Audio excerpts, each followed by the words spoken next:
Speaker, sir, I rise to apprise this august House of certain recent developments pertaining to Bangladesh.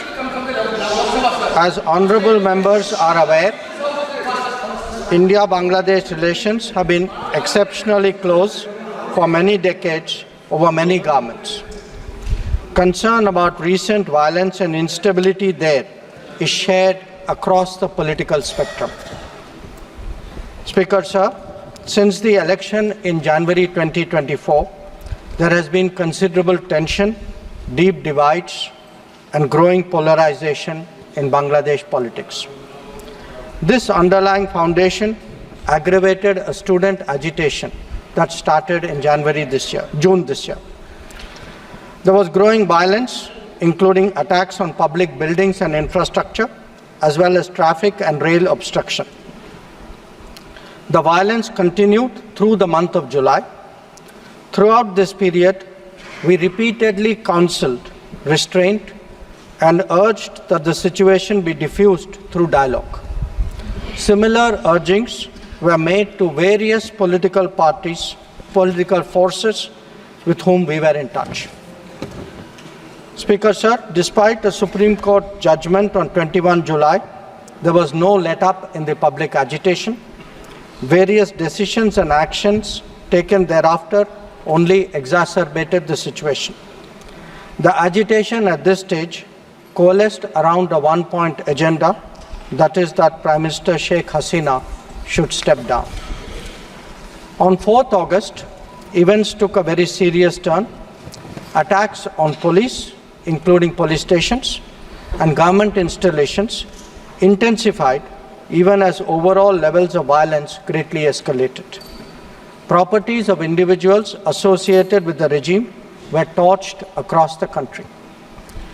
What was particularly worrying was that minorities, their businesses and temples also came under attack at multiple locations. The full extent of this is still not clear. Speaker, sir, on 5th August, demonstrators converged in Dhaka despite the curfew.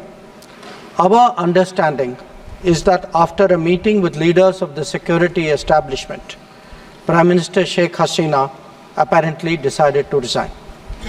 At very short notice, she requested approval to come for the moment to India.